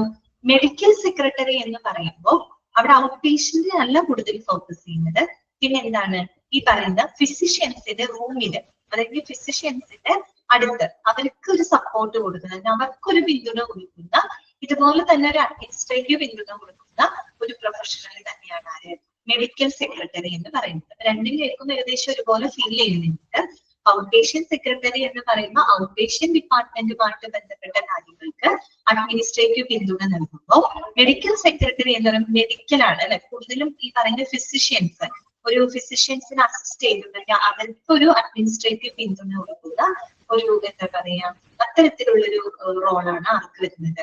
മെഡിക്കൽ സെക്രട്ടറിക്ക് വരുന്നത്. പക്ഷെ രണ്ടും നമ്മൾ നോക്കുമ്പോൾ റെസ്പോൺസിബിലിറ്റീസും ഇതൊക്കെ നോക്കുകയാണെങ്കിൽ ഏകദേശം സിമിലർ ആയിട്ട് നമുക്ക് തോന്നും. ഓക്കെ, അപ്പൊ നമുക്ക് നോക്കാം കേട്ടോ. Job summary of medical secretary. Medical secretary mark ചെയ്തതാട്ടോ. Medical secretary will execute secretarial duties. Secretarial duties എന്ന് പറയുന്നത് വേറൊന്നല്ല, അഡ്മിനിസ്ട്രേറ്റീവ് ഡ്യൂട്ടീസ് തന്നെയാണ് കേട്ടോ. അഡ്മിനിസ്ട്രേറ്റീവ് ക്ലറിക്കൽ ഡ്യൂട്ടീസ് തന്നെയാണ് അവിടെ ഉദ്ദേശിക്കുന്നത്. അപ്പൊ will execute secretarial duties using the specific knowledge of medical terminologies and hospital, clinic, laboratory procedures. Duties consist of, അതായത് സാധാരണ ഈ പറയുന്ന medical terminology, hospital, clinic, laboratory പ്രൊസീജിയേഴ്സിലൊക്കെ ഉള്ളൊരു പ്രത്യേക കഴിവ്, അതിനുള്ളൊരു അറിവ് ഉപയോഗപ്പെടുത്തുന്നുണ്ട്. ഈ പറയുന്ന അഡ്മിനിസ്ട്രേറ്റീവ് ക്ലറിക്കൽ ഡ്യൂട്ടീസുകളൊക്കെ എക്സിക്യൂട്ട് ചെയ്യുന്ന ഒരു പ്രൊഫഷണലാണ് മെഡിക്കൽ സെക്രട്ടറി എന്ന് പറയുന്നത്. അദ്ദേഹത്തിന്റെ ഡ്യൂട്ടീസുകൾ എന്തൊക്കെയാണെന്ന് നമുക്ക് നോക്കാം. ഈ ഡ്യൂട്ടീസ് നിങ്ങൾ ഒന്ന് ശ്രദ്ധിക്കണം, കാര്യം ഇത് കുറച്ച് മനസ്സിലാക്കാനായിട്ട് ബുദ്ധിമുട്ടുണ്ട്. ഓക്കെ, ഈ ഡ്യൂട്ടികൾ പെട്ടെന്ന് ചിലത് കുഴപ്പമില്ല കേട്ടോ, ചിലത് പോയിന്റുകൾ കുഴപ്പമില്ല, മറ്റു ചിലത് വായിക്കുമ്പോൾ കുറച്ച് ബുദ്ധിമുട്ടുണ്ട് മനസ്സിലാക്കാനായിട്ട്. ഒന്ന് ശ്രദ്ധിക്കാം കേട്ടോ. ആദ്യത്തെ പോയിന്റ് ഇതാണ്, represent physicians by screening, helps with scheduling, receiving and announcing scheduled patients and visitors. എന്താണ് പറയുന്നത്? Represent physicians by screening. അതായത് സ്ക്രീനിങ്ങിലൂടെ ഫിസിഷ്യൻസിനെ റെപ്രസെന്റ് ചെയ്യും എന്ന് വെച്ച് കഴിഞ്ഞാൽ വേറൊന്നുമല്ല, നമ്മൾ ഫിസിഷ്യൻസിന് വേണ്ടിയിട്ട് പ്രവർത്തിക്കാം. അതാണ് അവിടെ ഉദ്ദേശിക്കുന്നത് കേട്ടോ. റെപ്രസെന്റ് ഫിസിഷ്യൻസ് ബൈ സ്ക്രീനിങ് എന്ന് വെച്ചാൽ സ്ക്രീനിങ്ങിലൂടെ ഈ പറയുന്ന ഫിസിഷ്യൻസിനെ റെപ്രസെന്റ് ചെയ്യാന്ന് പറഞ്ഞിട്ട് ഫിസിഷ്യൻസിന് വേണ്ടിയിട്ട് പ്രവർത്തിക്കുക. ഓക്കെ. പിന്നെ മാത്രമല്ല helps with scheduling, receiving and announcing scheduled patients and visitors. ഇപ്പൊ ഈ പറയുന്ന അപ്പോയിന്റ്മെന്റ് ഷെഡ്യൂൾ ചെയ്തിട്ടുള്ള രോഗികൾ ഉണ്ടായിരിക്കും, മറ്റു വിസിറ്റേഴ്സ് ഒക്കെ ഉണ്ടായിരിക്കും അല്ലെ, സന്ദർശകരുണ്ടായിരിക്കും. അപ്പൊ അവർക്ക് അപ്പോയിന്റ്മെന്റ് ഷെഡ്യൂൾ ചെയ്യാനുള്ള സഹായങ്ങൾ ചെയ്തു കൊടുക്കുക. അതുപോലെ തന്നെ അവരുടെ എന്താ പറയുക അപ്പോയിന്റ്മെന്റുകൾ കൃത്യമായിട്ട് റിസീവ് ചെയ്യുക. അതുപോലെ ഷെഡ്യൂൾ ചെയ്ത പ്രകാരമുള്ള അപ്പോയിന്റ്മെന്റ്സുകൾ അവരെ അറിയിക്കാം, അവരോട് അനൗൺസ് ചെയ്യാം, അല്ലെ അവരെ അറിയിക്കുക. അങ്ങനെയുള്ള കാര്യങ്ങളൊക്കെ ചെയ്യാനുള്ളത് ഒരു മെഡിക്കൽ സെക്രട്ടറിയുടെ ഡ്യൂട്ടിയാണ്. മനസ്സിലായോ പറഞ്ഞത്? Represent physicians by screening, help with scheduling, receiving and announcing scheduled patients and visitors. അപ്പൊ ഫിസിഷ്യൻസിന് വേണ്ടി പ്രവർത്തിക്കുക. ഫിസിഷ്യൻ എന്ന് പറഞ്ഞാൽ ആരാണ്? ഡോക്ടേഴ്സ് ആണ് അല്ലെ. ഡോക്ടേഴ്സിന് വേണ്ടി പ്രവർത്തിക്കുക. അതുപോലെ രോഗികൾക്കായാലും സന്ദർശകർക്കാണെങ്കിലും അവരുടെ ഷെഡ്യൂൾ അപ്പോയിന്റ്മെന്റുകൾ ഷെഡ്യൂൾ ചെയ്യാനായിട്ട് സഹായിക്കാം. അതുപോലെ അവരുടെ അപ്പോയിന്റ്മെന്റ്സുകൾ കൃത്യമായിട്ട് റിസീവ് ചെയ്ത് പറഞ്ഞ അപ്പോയിന്റ്മെന്റ് ഷെഡ്യൂൾസ് അവരെ കൃത്യമായിട്ട് അറിയിക്കുക. അങ്ങനെയുള്ള കാര്യങ്ങളൊക്കെ മെഡിക്കൽ സെക്രട്ടറിയുടെ ജോലിയിൽ വരുന്നത്. രണ്ടാമത്തെ point, help the physicians in daily work. ദൈനംദിന കാര്യങ്ങളിൽ ആരെ സഹായിക്കാം? ഫിസിഷ്യൻസിന് ഹെൽപ്പ് ചെയ്യാം. അപ്പൊ ഓരോ പോയിന്റ് വായിക്കുമ്പോൾ നിങ്ങൾക്ക് മനസ്സിലാക്കാൻ പറ്റും അവര് കൂടുതൽ ആർക്കാണ് സപ്പോർട്ട് കൊടുക്കുന്നത്? ആർക്കാണ് സപ്പോർട്ട് കൊടുക്കുന്നത്? മെഡിക്കൽ സെക്രട്ടറി ഒരു ഫിസിഷ്യൻ ആണ് കൂടുതൽ സപ്പോർട്ട് കൊടുക്കുന്നത് അല്ലെ. അവർക്കാണ് ഒരു അഡ്മിനിസ്ട്രേറ്റീവ് ടീമുകൾ കൊടുക്കുന്നത്. അപ്പൊ help the physicians in daily work, ദൈനംദിന കാര്യങ്ങളിൽ ഫിസിഷ്യൻസിനെ സഹായിക്കുക. മൂന്നാമത്തെ പോയിന്റ് ഇതാണ്, collects patient information and keeps patient record. അതായത് പേഷ്യന്റിന്റെ വിവരങ്ങൾ കൃത്യമായിട്ട് കളക്ട് ചെയ്ത് കൃത്യമായിട്ട് ശേഖരിച്ച് and keeps the patient records, പേഷ്യന്റിന്റെ റെക്കോർഡുകൾ സൂക്ഷിക്കുക. ഓക്കെ. അപ്പൊ ഓരോ പേഷ്യന്റ് വരുമ്പോഴും അവരുമായിട്ട് ബന്ധപ്പെട്ട വിവരങ്ങൾ കൃത്യമായിട്ട് കളക്ട് ചെയ്തിട്ട് ശേഖരിച്ചിട്ട് എന്ത് ചെയ്യണം? കീപ്സ് ദ പേഷ്യന്റ് റെക്കോർഡ്സ്, പേഷ്യന്റിന്റെ റെക്കോർഡുകൾ കൃത്യമായിട്ട് സൂക്ഷിക്കണം. ഇതേപോലത്തെ തന്നെ സെയിം പോയിന്റ് എവിടെയും വരുന്നുണ്ട്? ഔട്ട് പേഷ്യന്റ് സെക്രട്ടറിക്കകത്ത് വരുന്നുണ്ട് അല്ലെ. Managing patient information, processing medical records എന്ന് പറഞ്ഞാൽ രണ്ട് പോയിന്റ് ആയിട്ട് നമ്മൾ പഠിച്ചില്ല. അതാണ് ഞാൻ പറഞ്ഞത്. രണ്ടുപേരുടെ റെസ്പോൺസിബിലിറ്റി നോക്കുമ്പോൾ ഏകദേശം നമുക്ക് സിമിലർ ആയിട്ട് ഫീൽ ചെയ്യും. ഓക്കെ. അപ്പൊ നോക്കുക, അടുത്തത് എന്താണ്? Ensure physician productivity by maintaining calendars. ഇവിടെ വായിക്കാണ്, ensure physician productivity by maintaining calendars. അതായത് കലണ്ടറുകൾ മെയിൻറ്റെയിൻ ചെയ്യുന്നത് ഫിസിഷ്യന്റെ പ്രൊഡക്ടിവിറ്റി ഉറപ്പുവരുത്തുക. അങ്ങനെ മനസ്സിലായോ? അങ്ങനെ പറഞ്ഞപ്പോ ഒന്ന് മനസ്സിലാക്കിയിട്ടാണ് അല്ലെ. കലണ്ടറുകൾ എന്താ പറയുക മെയിൻറ്റെയിൻ ചെയ്തിട്ട് ഫിസിഷ്യന്റെ പ്രൊഡക്ടിവിറ്റി എൻഷുവർ ചെയ്യണം. എന്താണ് അവിടെ ഉദ്ദേശിക്കുന്നത്? വേറെ ഒന്നും, അത് കുറച്ച് ആലങ്കാരികമായിട്ട് എഴുതി വെച്ചേക്കണം. ഉദ്ദേശം ഇത്രയേ ഉള്ളൂ. അതായത് ഒരു ഡോക്ടറുടെ സേവനം അല്ലെ, അവരുടെ സേവനം, അവരുടെ ആ ഒരു സമയം, അതൊക്കെ നല്ല രീതിയിൽ ഒപ്റ്റിമൈസ് ചെയ്യാനായിട്ട്, നല്ല രീതിയിൽ പ്രയോജനപ്പെടുത്തുന്നതിന് വേണ്ടിയിട്ട് അവരുടെ ഷെഡ്യൂളുകൾ കൃത്യമായിട്ട് എന്ത് ചെയ്യാം? കൈകാര്യം ചെയ്യുകയും കോർഡിനേറ്റ് ചെയ്യുകയും ചെയ്യാം. ഇതാണ് ഉദ്ദേശിക്കുന്നത്. മനസ്സിലായോ? Ensure the physician productivity by maintaining calendars എന്ന് പറഞ്ഞു കഴിഞ്ഞാൽ ഒരു ഫിസിഷ്യൻ, ഒരു ഡോക്ടർ, അവർക്കൊരു ഡ്യൂട്ടി ടൈം ഉണ്ട്. പെർട്ടിക്കുലർ ഡ്യൂട്ടി ടൈമിലായിരിക്കും അവർ വന്ന് പേഷ്യൻസിനെ കൺസൾട്ട് ചെയ്യുന്നത്. അപ്പൊ അവരുടെ സമയം, അതുപോലെ അവർ കൊടുക്കുന്ന സേവനങ്ങള്, പിന്നെന്താണ് അങ്ങനെയുള്ള അത് നല്ല രീതിയിൽ ഏറ്റവും ഫലവത്തായിട്ടുള്ള രീതിയിൽ പ്രയോജനപ്പെടുത്തുന്നതിന് വേണ്ടിയിട്ട് എന്ത് ചെയ്യാം? അവരുടെ ഷെഡ്യൂളുകൾ കൃത്യമായിട്ട് കൈകാര്യം ചെയ്യാൻ ക്രമീകരിക്കുകയും ചെയ്യുക. മനസ്സിലാവും? അപ്പൊ രണ്ടു കൂട്ടരുടെയും നമുക്ക് ഷെഡ്യൂൾ എഴുതി വരും. ഡോക്ടർക്ക് ഉണ്ടാവും ഇത്ര ടൈം പ്രോമിസ് കഴിഞ്ഞാൽ അവർ ഇത്ര സമയമായിരിക്കും അവർ വന്ന് കൺസൾട്ട് ചെയ്യുന്നത്. അപ്പൊ അവരുടെ ടൈമും അവർ ഷെഡ്യൂൾ ചെയ്യണം. അതനുസരിച്ച് ആരുടെയും ഷെഡ്യൂൾ ചെയ്യേണ്ടി വരും? പേഷ്യൻസിന്റെയും ഷെഡ്യൂൾ ചെയ്യേണ്ടി വരും അല്ലെ. അപ്പൊ അത്തരം കാര്യങ്ങളൊക്കെ ചെയ്യും. എന്തിനു വേണ്ടിയിട്ടാണ്? ആ ഒരു ഡോക്ടറുടെ സേവനം നമുക്ക് ലഭിക്കുന്നതിന് വേണ്ടിയിട്ടാണ് അല്ലെ. അതാണ് അവിടെ പറയുന്നത്, ensure the physician productivity by maintaining calendars. Clear ആയോ പോയിന്റ്? മനസ്സിലായെന്ന് വിചാരിക്കുന്നു കേട്ടോ. അടുത്ത പോയിന്റ് ഇതാണ്, procedures inform by interpreting dictation, preparing medical reports and creating summaries. ഇതാണ് പറയുന്നത്. അതായത് ഇപ്പൊ ഡോക്ടർ എഴുതുന്ന കുറിപ്പുകൾ അല്ലെങ്കിൽ ഡോക്ടറിൽ നിന്ന് ലഭിക്കുന്ന വിവരങ്ങൾ, രോഗിയെ പറ്റി ലഭിക്കുന്ന വിവരങ്ങൾ കൃത്യമായിട്ട് ഇന്റർപ്രറ്റിംഗ് ഡിക്റ്റേഷൻ, കൃത്യമായിട്ട് അതിനെ ഇന്റർപ്രറ്റ് ചെയ്ത് കൃത്യമായിട്ട് അത് മനസ്സിലാക്കിയിട്ട് മെഡിക്കൽ റിപ്പോർട്ടുകളും മെഡിക്കൽ സമ്മറീസുകളും ഒക്കെ ക്രിയേറ്റ് ചെയ്തുകൊണ്ട് രോഗിക്ക് അവരുടെ വിവരങ്ങൾ എന്ത് ചെയ്യുക, അവരെ അറിയിക്കാം, രോഗികളെ അറിയിക്കാം. മനസ്സിലായോ? Procedures inform by interpreting dictation, preparing medical reports and creating summaries. അതായത് ഡോക്ടറുടെ കുറിപ്പുകൾ കൃത്യമായിട്ട് വ്യാഖ്യാനിച്ച് കൃത്യമായിട്ട് മനസ്സിലാക്കിയിട്ട് മെഡിക്കൽ റിപ്പോർട്ടുകളും അതുപോലെ മെഡിക്കൽ സമ്മറികളൊക്കെ ക്രിയേറ്റ് ചെയ്തിട്ട് അവരുടെ വിവരങ്ങൾ, അതായത് രോഗിയുടെ വിവരങ്ങൾ രോഗി എന്താണ് കൃത്യമായിട്ട് അറിയിക്കുക, അവർക്ക് അവരുടെ വിവരങ്ങളും അതുപോലെ അവർക്ക് അതിന് നിർദ്ദേശിച്ചിട്ടുള്ള മെഡിക്കൽ നടപടിക്രമങ്ങളും കൃത്യമായിട്ട് അവരത് ഇൻഫോം ചെയ്യാം, അവരെ അറിയിക്കുക. അത് ആരുടെ റെസ്പോൺസിബിലിറ്റിയാണ്, അതിന് ആരുടെ ഡ്യൂട്ടിയാണ്? മെഡിക്കൽ സെക്രട്ടറിയുടെ ഡ്യൂട്ടിയാണ്. മനസ്സിലായോ? Procedures inform by interpreting dictation, preparing medical reports and creating summaries. Okay, ഏതെങ്കിലും പോയിന്റ് ക്ലിയർ ആവാത്തതുണ്ടെങ്കിൽ അപ്പൊ തന്നെ ചോദിക്കാം കേട്ടോ. അടുത്ത പോയിന്റ് ഇതാണ്, provides historical reference by progressing and utilising filing and retrieval system. ഇവിടെ വായിക്കാം, provides historical reference by progressing and utilising filing and retrieval system. അതായത് ഈ ഫൈലിംഗ് റിട്രീവൽ സിസ്റ്റം ഉപയോഗിച്ചുകൊണ്ട് നമ്മൾ എന്ത് ചെയ്യും, ഒരു ഹിസ്റ്റോറിക്കൽ റെഫറൻസ് പ്രൊവൈഡ് ചെയ്യാം. ഇവിടെ നിങ്ങൾക്ക് ക്ലിയർ ആയിട്ടുണ്ടാവില്ല. ഫൈലിംഗ് റിട്രീവൽ സിസ്റ്റം ഉപയോഗപ്പെടുത്തുന്നുണ്ട് എന്ത് ചെയ്യും, ഒരു ഹിസ്റ്റോറിക്കൽ റെഫറൻസ് പ്രൊവൈഡ് ചെയ്യാം. എന്താ അവിടെ ഉദ്ദേശിക്കുന്നത്? നമുക്കറിയാം, രോഗിയുടെ വിവരങ്ങൾ നമ്മൾ കൃത്യമായിട്ട് എന്ത് ചെയ്യും, ഫയൽ ചെയ്ത് സൂക്ഷിക്കും അല്ലെ? ഫയൽ ചെയ്യുക, അല്ലെങ്കിൽ നമ്മൾ പറയുന്ന ഇലക്ട്രോണിക് മെഡിക്കൽ റെക്കോർഡ് സിസ്റ്റത്തിലൊക്കെ നമ്മൾ എന്ത് ചെയ്ത് വെച്ചിട്ടുണ്ടാവും, സ്റ്റോർ ചെയ്ത് വെച്ചിട്ടുണ്ടായിരിക്കും. എന്ന് പറഞ്ഞാൽ അവരുടെ ഫയൽ എപ്പോഴും നമ്മൾ രേഖപ്പെടുത്തി വെച്ചിരിക്കും, അവിടെ വരുന്ന ഓരോ പേഷ്യന്റ്. അപ്പൊ ഈ ഫയലുകൾ നമ്മൾ കൃത്യമായിട്ട് രേഖപ്പെടുത്തുമ്പോൾ പിന്നീട് എന്താണ്, നമ്മളത് ചില ആവശ്യമുള്ള സന്ദർഭത്തിൽ നമുക്കത് റിട്രീവ് ചെയ്യേണ്ടതായിട്ട്, വീണ്ടെടുക്കേണ്ടതായിട്ട് വരും. അപ്പൊ അതിലൂടെ നമുക്ക് എന്ത് ചെയ്യാൻ പറ്റുന്നുണ്ട്, ആ ഒരു പേഷ്യന്റ് ഒരു ഹിസ്റ്റോറിക്കൽ റെഫറൻസ്, ദാറ്റ് മീൻസ് ഒരു രോഗി ആശുപത്രിയിൽ ചികിത്സയ്ക്കായിട്ട് വന്നു, അയാളുടെ വിവരങ്ങൾ കൃത്യമായിട്ട് ഫയൽ ചെയ്ത് സൂക്ഷിച്ചിട്ടുണ്ടാവും. പിന്നീട് ട്രീറ്റ്മെന്റ് ഒക്കെ കഴിഞ്ഞിട്ട് ഈ പേഷ്യന്റ് ആശുപത്രി വിട്ടു പോവാണ്. പിന്നീട് കുറെ നാളുകൾക്ക് ശേഷം ഇതേ ആശുപത്രിയിലെ ട്രീറ്റ്മെന്റിന് വേണ്ടിയിട്ട് തിരിച്ചു വരികയാണ്. ആ സമയത്ത് ഇദ്ദേഹം എടുത്ത ട്രീറ്റ്മെന്റിന്റെ കംപ്ലീറ്റ് വിവരങ്ങൾ അവിടെ ഫയൽ ചെയ്ത് ഉണ്ടാവില്ലേ? തിരിച്ചു വരുമ്പോൾ എന്ത് ചെയ്യും, ആ ഫയൽ തന്നെ റിട്രീവ് ചെയ്യും, ആ ഫയൽ തന്നെ വീണ്ടെടുക്കും. അപ്പൊ അത് നമുക്ക് പരിശോധിക്കുമ്പോൾ ആ ഒരു രോഗിയുടെ മെഡിക്കൽ ഹിസ്റ്ററി നമുക്ക് മനസ്സിലാക്കാൻ പറ്റില്ലേ? ശരിക്കും പറഞ്ഞാൽ ഭാവി ഉപയോഗത്തിന് വേണ്ടിയിട്ടാണ് ഒരു ഹിസ്റ്റോറിക്കൽ റെഫറൻസ് എന്നതുപോലെയാണ് ഈ പറയുന്ന ഫയലിംഗ് റിട്രീവൽ സിസ്റ്റം അവിടെ ഉപയോഗപ്പെടുന്നത്. മനസ്സിലായോ? അതുകൊണ്ടാണ് പറഞ്ഞത് provides the historical reference by progressing and utilising filing and retrieval system.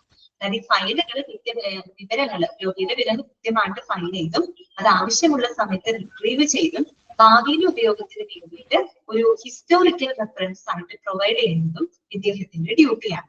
അപ്പൊ അത് പരിശോധിച്ചാൽ നമുക്ക് അയാളുടെ മെഡിക്കൽ ഹിസ്റ്ററി കംപ്ലീറ്റ് അറിയാൻ പറ്റും. ഇത്ര വർഷങ്ങൾക്ക് മുമ്പായാലും പോലും അയാൾ എന്തിന് ട്രീറ്റ്മെന്റ് എടുത്തു, എന്ത് അവസ്ഥയിലായിരുന്നു അയാൾ ഉണ്ടായിരുന്നത്, എപ്പോഴാണ് അയാൾ ഡിസ്ചാർജ് ചെയ്തു പോയത്, അങ്ങനെയൊക്കെയുള്ള എല്ലാ കാര്യങ്ങളും ഒരു മെഡിക്കൽ ഹിസ്റ്ററി ഓഫ് ഫയലിംഗ് സിസ്റ്റത്തിൽ നമുക്ക് മനസ്സിലാക്കാനായിട്ട് സാധിക്കും. ശരിക്കും പറഞ്ഞൊരു ഹിസ്റ്റോറിക്കൽ റെഫറൻസ് ആണ് അവിടെ കൊടുക്കുന്നത് അല്ലെ? അതാണ്. ഓക്കെ, ക്ലിയർ ആയല്ലോ? Provides historical reference by progressing and utilising filing and retrieval system. Next point ഇതാണ്, secures information by completing the database backups. എന്താണ് secures information by completing database backups? അതായത് ഡാറ്റാബേസ് ബാക്കപ്സുകൾ പൂർത്തീകരിക്കുന്നതിലൂടെ എന്താണ്, വിവരങ്ങൾ സുരക്ഷിതമാക്കി വെക്കുക. അതും ക്ലിയർ ആയിട്ടുണ്ടാവില്ല. എന്താണ് പറഞ്ഞത്? ഡാറ്റാബേസ് ബാക്കപ്സുകൾ അല്ലെങ്കിൽ ഡാറ്റാബേസ് ബാക്കപ്പ് ചെയ്യുന്നതിലൂടെ, അല്ലെങ്കിൽ ഡാറ്റാബേസ് ബാക്കപ്സ് കംപ്ലീറ്റ് ചെയ്യുന്നതിലൂടെ വിവരങ്ങൾ സുരക്ഷിതമാക്കിയിട്ട് സൂക്ഷിക്കുന്നു. എന്താണ് അവിടെ ഉദ്ദേശിക്കുന്നത്? ഡാറ്റാബേസ് എന്ന് പറഞ്ഞാൽ എന്താ? ഡാറ്റാബേസ് അതൊരു ഇലക്ട്രോണിക് ഫയലിംഗ് സിസ്റ്റം തന്നെയാണ് കേട്ടോ. ഒരു ഇലക്ട്രോണിക് ഫയലിംഗ് സിസ്റ്റം തന്നെയാണ് രോഗിയുടെ വിവരങ്ങൾ കൃത്യമായിട്ട് സ്റ്റോർ ചെയ്യുന്നതും അതുപോലെ തന്നെ അപ്ഡേറ്റ് ചെയ്യുന്നതും ആവശ്യമുള്ള സമയത്ത് റിട്രീവ് ചെയ്യുകയൊക്കെ ചെയ്യാനായിട്ട് സഹായിക്കുന്ന ഒരു ഇലക്ട്രോണിക് ഫയലിംഗ് സിസ്റ്റം തന്നെയാണ് ഡാറ്റാബേസ് എന്ന് പറയുന്നത്. എല്ലാം ഇന്ന് കമ്പ്യൂട്ടർ ബേസ്ഡ് ആണ്, എല്ലാം സിസ്റ്റത്തിൽ തന്നെ റെക്കോർഡ് ചെയ്ത് സൂക്ഷിച്ചിട്ടുണ്ടായിരിക്കും. അപ്പോ ഈ പറയുന്ന ബാക്കപ്പ് ചെയ്യാൻ വെച്ച കോപ്പി എടുക്കുക, അതായത് ഈ പറയുന്ന ഡാറ്റാബേസിന്റെ ഒരു ഡ്യൂപ്ലിക്കേറ്റ് കോപ്പികൾ ക്രിയേറ്റ് ചെയ്തുകൊണ്ട് നമ്മൾ എന്ത് ചെയ്യാണ്, വിവരങ്ങൾ വളരെ സുരക്ഷിതമാക്കിയിട്ട് വെക്കുകയാണ്. എന്താണ് പറയുന്നത്? ഡാറ്റാബേസിന്റെ ഡ്യൂപ്ലിക്കേറ്റ് കോപ്പികൾ എടുത്തുകൊണ്ട് നമ്മൾ എന്ത് ചെയ്യാണ്, വിവരങ്ങൾ സുരക്ഷിതമാക്കി വെക്കുകയാണ്. ഇപ്പൊ നമ്മൾ തന്നെ ഇമ്പോർട്ടന്റ് ആയിട്ടുള്ള എന്തെങ്കിലും ഒരു സർട്ടിഫിക്കറ്റ്, SSLC സർട്ടിഫിക്കറ്റ് എന്തെങ്കിലും ആകട്ടെ, എഡ്യൂക്കേഷൻ സർട്ടിഫിക്കറ്റ്സ് ഒക്കെ വളരെ ഇമ്പോർട്ടന്റ് ആണ് അല്ലെ. അപ്പൊ നമ്മൾ സാധാരണ പൊതുവെ ആൾക്കാർ എന്താ ചെയ്യാറ്, ഒറിജിനൽ കിട്ടിക്കഴിഞ്ഞാൽ നമ്മൾ 2-3 ഫോട്ടോ കോപ്പി ഒക്കെ എടുത്തു വെച്ച് സൂക്ഷിക്കും, ചെയ്യാറില്ലേ നമ്മള്? എന്തിനു വേണ്ടിയിട്ടാണ്? നമ്മുടെ ഡാറ്റ നഷ്ടപ്പെട്ടു പോകുന്നത് എന്നതുപോലെ അങ്ങനെ ചിന്തിച്ചാൽ മതി. എന്നതുപോലെ നമ്മൾ പ്രധാനപ്പെട്ട കാര്യങ്ങളാവും നമ്മൾ ആ മിക്കവാറും 2-3 കോപ്പികളൊക്കെ എടുത്ത് ഉപയോഗിക്കും, അല്ലെങ്കിൽ നമ്മൾ എടുത്ത് വെക്കും. എന്തെങ്കിലും ആവശ്യങ്ങൾക്കൊക്കെ നോക്കുന്നുള്ള ഫോട്ടോ കോപ്പി കൊണ്ടാണ് നമ്മൾ. കാര്യം നമുക്ക് ആ ഡാറ്റകളും കിട്ടും, പ്രത്യേകിച്ച് ഒന്നും നഷ്ടപ്പെടാതെ സൂക്ഷിക്കാൻ വേണ്ടിയിട്ടാണ് നമ്മൾ ഇങ്ങനെ ഫോട്ടോ കോപ്പി ഒക്കെ എടുത്ത് വെക്കുന്നത്. എന്നതുപോലെ ഡാറ്റാബേസ് കോപ്പി, ഡ്യൂപ്ലിക്കേറ്റ് കോപ്പി, ഈ റെക്കോർഡ് ചെയ്ത ഏതെങ്കിലും ഒരു രോഗിയുടെ വിവരങ്ങൾ കൃത്യമായിട്ട് ഒരു റെക്കോർഡ് ചെയ്ത് വെച്ചിട്ടുണ്ട്. ഇൻ കേസ് ഒരു ഫോൾഡറിലാക്കി ഉണ്ടാക്കി വെച്ചു എന്ന് വിചാരിക്കും, രോഗിയുടെ വിവരങ്ങൾ ഒരു ഫോൾഡറിലാക്കി ഉണ്ടാക്കി വെച്ചു. ഇൻ കേസ് അറിയാതെ ആ ഫോൾഡർ ഡിലീറ്റ് ആയി പോയെന്ന് വിചാരിക്കും. അപ്പൊ അതോടുകൂടി ആ ഡാറ്റ നഷ്ടപ്പെട്ടു പോയാൽ എന്താവും അവസ്ഥ? അതുകൊണ്ട് അതിന്റെ ഒരു ഡ്യൂപ്ലിക്കേറ്റ് കോപ്പി പോലെ അവിടെ എടുത്തു വെക്കും. അപ്പൊ അങ്ങനെ വരുമ്പോൾ ഒരു കാരണവശാലും നമുക്ക് എന്ത് ചെയ്യില്ല, ആ ഡാറ്റ നമ്മളെ നഷ്ടപ്പെട്ടു പോകില്ല. അതാണ് അവിടെ ഉദ്ദേശിക്കുന്നത്. ഓക്കെ, ഡാറ്റാബേസ് ബാക്കപ്സ് കംപ്ലീറ്റ് ചെയ്യുന്നുണ്ട്. മീൻസ് ഡാറ്റാബേസ് ഡ്യൂപ്ലിക്കേറ്റ് കോപ്പികൾ സൃഷ്ടിച്ചുകൊണ്ട്, ഡ്യൂപ്ലിക്കേറ്റ് കോപ്പികൾ എടുത്തുകൊണ്ട് നമ്മൾ വിവരങ്ങൾ എന്താണ് സെക്യൂർഡ് ആക്കി വെക്കാൻ, സുരക്ഷിതമാക്കിയിട്ട് വെക്കാൻ. ഒരു കാരണവശാലും ഇൻഫർമേഷൻസ് ഒന്നും എന്താവില്ല, നഷ്ടപ്പെട്ടു പോകാതെ സെക്യൂർ ചെയ്ത് വെക്കുന്നു. ക്ലിയർ ആയ പോയിന്റ് അതാണ് കേട്ടോ അവിടെ ഉദ്ദേശിക്കുന്നത്. Secures information by completing database backups. ആരെ ഡിജി ലോക്കർ എന്നൊക്കെ പറഞ്ഞിരുന്നു. ഓക്കെ, കറക്റ്റ് ആണ് കേട്ടോ. അടുത്തതാണ് keeps patient confidence and protects operations by keeping information secret. അതായത് രോഗിയുടെ ആത്മവിശ്വാസം വർദ്ധിക്കുമ്പോൾ അതുപോലെ തന്നെ എന്താണ് എല്ലാ ഇൻഫർമേഷൻസിനും സീക്രട്ട് ആക്കി വളരെ കോൺഫിഡൻഷ്യാലിറ്റി മെയിൻറ്റെയിൻ ചെയ്തുകൊണ്ട് എല്ലാവിധ പ്രവർത്തനങ്ങളെയും സംരക്ഷിക്കുന്നു. നമ്മൾ പറഞ്ഞിരുന്നു, എന്ത് കാര്യം ചെയ്യുമ്പോഴും പേഷ്യന്റിന്റെ കോൺഫിഡൻഷ്യാലിറ്റി അല്ലെ, അത് വളരെ ഇമ്പോർട്ടന്റ് ആയിട്ടുള്ള ഒരു കാര്യമാണ്. സ്വകാര്യത നിലനിർത്താറുള്ളത്. അപ്പൊ അങ്ങനെ നിലനിർത്തുമ്പോൾ സ്വാഭാവികമായിട്ട് പേഷ്യൻസിനായാലും അവരുടെ കോൺഫിഡൻസ് വർദ്ധിക്കും അല്ലെ. എന്ത് കാര്യമായാലും അവർക്ക് ഓപ്പൺ ആക്കി പറയാൻ പറ്റും, കാരണം അവിടെ ഒരു സ്വകാര്യതയുണ്ട്. അതുകൊണ്ടാണ് പറയുന്നത് and protected operation by keeping information secret. എല്ലാ ഇൻഫർമേഷൻസിന്റെ ആ സീക്രട്ട് ആക്കി, secret means in the sense confidentiality maintain ചെയ്തുകൊണ്ട് ആശുപത്രിയിലെ എല്ലാ പ്രവർത്തനങ്ങളും വളരെ സുരക്ഷിതമായിട്ട് തന്നെ നടത്തിക്കൊണ്ട് പോവുക. അതാരുടെ റെസ്പോൺസിബിലിറ്റി ആണ്? ഈ പറയുന്ന ആരുടെ ഡ്യൂട്ടീസ് ആണ്? മെഡിക്കൽ സെക്രട്ടറിന്റെ ഡ്യൂട്ടീസ് ആണ്. ഓക്കെ, അടുത്ത നോക്കി, മെയിൻ്റനൻസ് അല്ല, maintains office supplies inventory by checking stock. ഇതാണ് maintains office supplies inventory by checking stock level. അതായത് നമ്മൾ കൃത്യമായിട്ട് സ്റ്റോക്ക് പരിശോധിച്ചിട്ട് ആ ഒരു എന്താ പറയാ ഓഫീസിലേക്കുള്ള ഓഫീസ് സപ്ലൈസ് എല്ലാം ആവശ്യത്തിനനുസരിച്ച് ഓഫീസ് സപ്ലൈസിലെല്ലാം ലഭ്യമാകുന്നുണ്ടെന്ന് ഉറപ്പുവരുത്തുക. അതാണ് ഉദ്ദേശിക്കുന്നത്. സ്റ്റോക്ക് ലെവൽ നോക്കിയിട്ട് നമ്മൾ പറഞ്ഞല്ലോ, ഒരു അഡ്മിനിസ്ട്രേറ്റീവ് ഓഫീസ് ആകുമ്പോൾ അവിടെ അത്യാവശ്യം പല സപ്ലൈസും, ഓഫീസ് സപ്ലൈസ് എന്ന് പറയുമ്പോൾ പലതും ഉണ്ട്. ഞാൻ പറഞ്ഞ സിസ്റ്റംസ് ഉണ്ട്, പ്രിന്റർ, ഫോട്ടോസ്റ്റാറ്റ് മെഷീൻ, പേന, പിന്നെ എന്താ പറയാ പേപ്പറുകള്, ഫയലുകള്, ഇതൊക്കെ ഒരു ഓഫീസ് സപ്ലൈസ് ആണ്.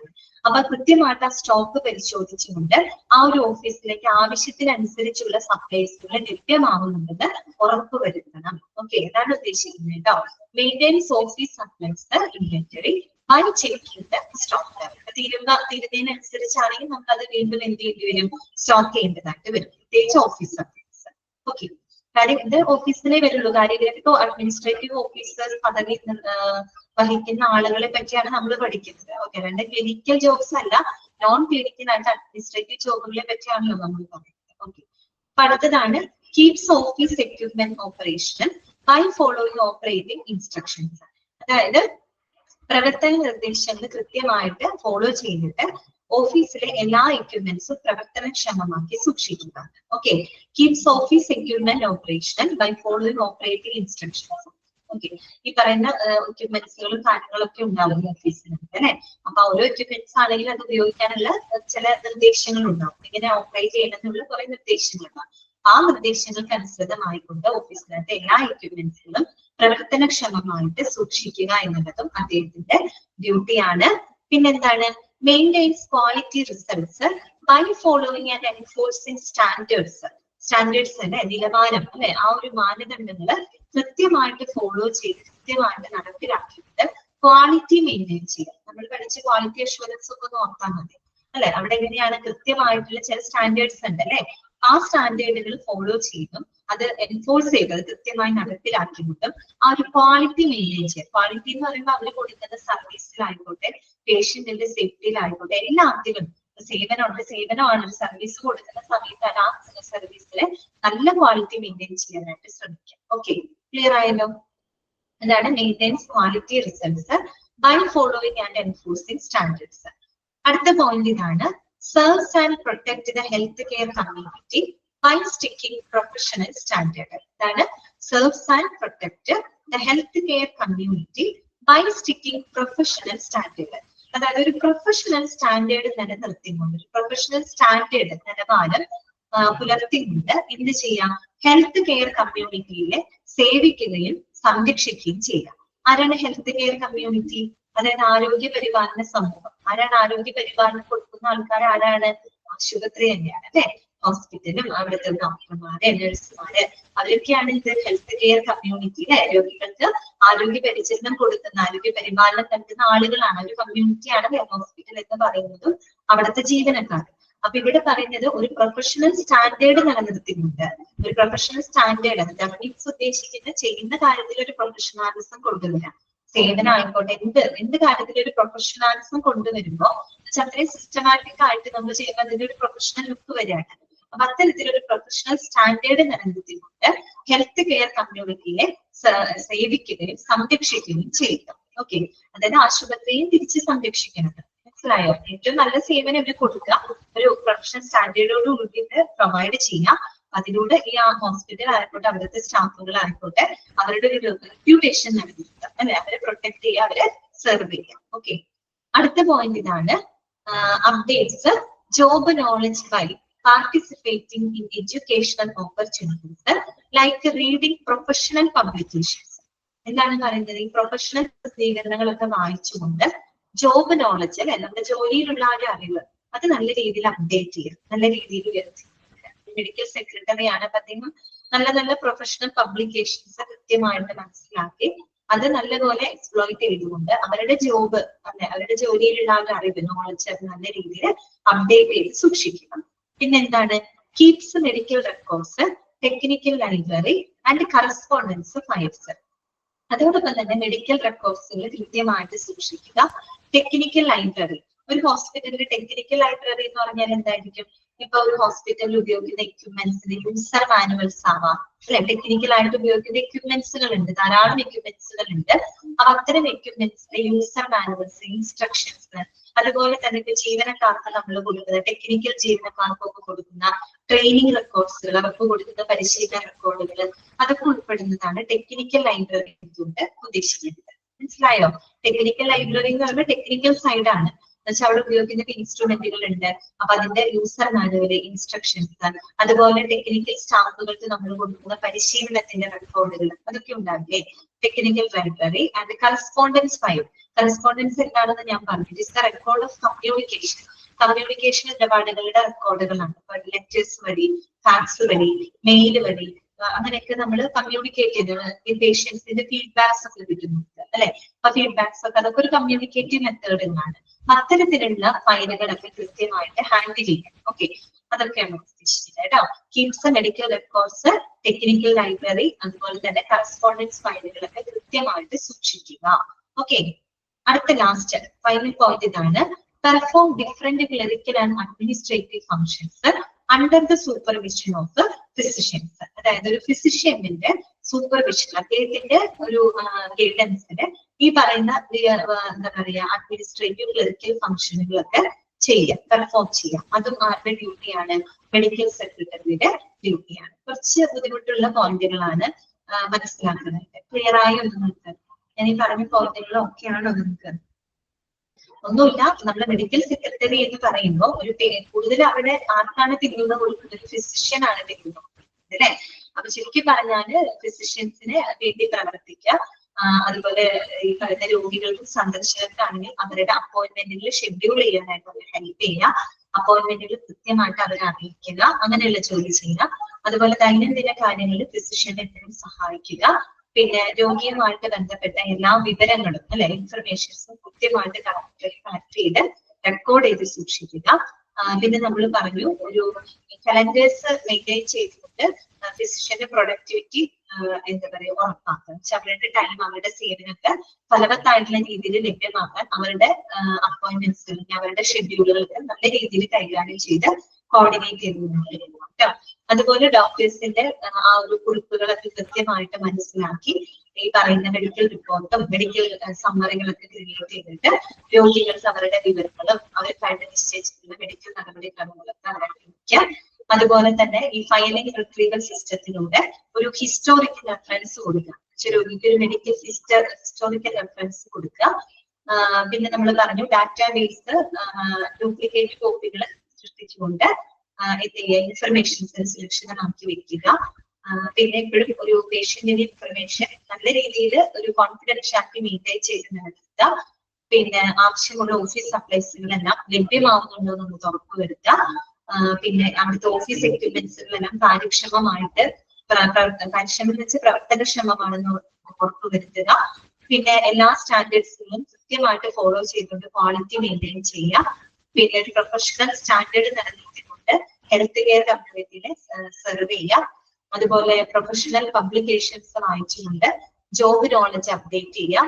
പിന്നെ medical record, technical library, correspondent ഫയലുകളൊക്കെ സൂക്ഷിക്കുക. ഒരു ഫിസിഷ്യന്റെ ഗൈഡൻസിൽ വിവിധ അഡ്മിനിസ്ട്രേറ്റീവ് ക്ലറിക്കൽ ഡ്യൂട്ടികളൊക്കെ ചെയ്യുക. മനസ്സിലായോ പറഞ്ഞത്? ഓക്കെ ആണോ? ഭയങ്കര ബോറടി ഫീൽ ചെയ്യുന്നുണ്ടാവും അല്ലെ? നന്നായിട്ട് ബോറടിക്കുന്നുണ്ടാവും. ഓക്കെ ശരിയല്ലേ? പോയി എല്ലാവരും മനസ്സിലായോ പറഞ്ഞ കാര്യങ്ങള്? ഓക്കെ ആണോ? ഓക്കെ ആണ്. കേട്ടിരിക്കാൻ നല്ല ബുദ്ധിമുട്ടുണ്ട് എന്നിട്ട് എനിക്കറിയാം കേട്ടോ. കേട്ടിരിക്കാൻ നല്ല ബുദ്ധിമുട്ടുണ്ടെന്ന് എനിക്കറിയാം. നല്ല ഒരു എന്താ പറയാ, ശരിക്കും ഭയങ്കര ബോറിംഗ് ആണ്. പക്ഷെ കുഴപ്പമില്ല, അഡ്ജസ്റ്റ് ചെയ്യാൻ നിവർത്തി കേട്ടോ. ശരിക്കും ബോറിംഗ് ആണ്. ഇനി നമുക്ക് കുറച്ചും കൂടെ ഒന്ന് ജസ്റ്റ് 2-3 പോയിന്റ് കൂടെ പറയാം കേട്ടോ. ഈ ചാപ്റ്റർ മൊത്തം അങ്ങനെയാണ് കേട്ടോ. ചാപ്റ്റർ ഫുൾ അങ്ങനെയാണ്. ഇനി അടുത്തതാണ് job summary of N OPD executive കേട്ടോ. ഔട്ട് പേഷ്യന്റ് ഡിപ്പാർട്ട്മെന്റ് എക്സിക്യൂട്ടീവിന്റെ ജോബ്, അതിനെ കുറിച്ചാണ് നമ്മൾ പഠിക്കാൻ പോകുന്നത്. അദ്ദേഹത്തിന്റെ ഡ്യൂട്ടീസ് എന്തൊക്കെയാണ്, റെസ്പോൺസിബിലിറ്റീസ് എന്തൊക്കെയാണ് നമുക്ക് നോക്കാം. ഫുള്ളൊന്നും പറയണില്ല കേട്ടോ, കുറച്ച് പറഞ്ഞ് നമുക്ക് നിർത്താം. OPD executive plays an important role in ഒരു കാര്യം ഓർക്കാം കേട്ടോ. ഔട്ട് പേഷ്യന്റ് ഡിപ്പാർട്ട്മെന്റ് എക്സിക്യൂട്ടീവ് ചോദിക്കും കേട്ടോ. എക്സാമിന് ചോദിക്കും. ഇതിലെ എക്സാമിന് ചോദിക്കാത്ത ഭാഗങ്ങളൊന്നുമില്ല കേട്ടോ. ഇനി എന്ത് വേണമെങ്കിലും നിങ്ങളോട് ചോദിക്കാം. റെസ്പോൺസിബിലിറ്റി തന്നിട്ട് ആരുടെ റെസ്പോൺസിബിലിറ്റി ആണെന്ന് ചോദിക്കാം. നിങ്ങൾ ഹോസ്പിറ്റൽ അഡ്മിനിസ്ട്രേറ്ററുടെ റെസ്പോൺസിബിലിറ്റി പഠിച്ചു. ഔട്ട് പേഷ്യന്റ് സെക്രട്ടറിയുടെ റെസ്പോൺസിബിലിറ്റി പഠിച്ചു. പിന്നെ മെഡിക്കൽ സെക്രട്ടറിയുടെ റെസ്പോൺസിബിലിറ്റി പഠിച്ചു. പിന്നെ ഞാൻ പ്രത്യേകം പറയാണ്, ഔട്ട് പേഷ്യന്റ് സെക്രട്ടറി എന്ന് കേൾക്കുമ്പോഴും മെഡിക്കൽ സെക്രട്ടറി ഏകദേശം ഒരുപോലെ തന്നെയാണ് കേട്ടോ.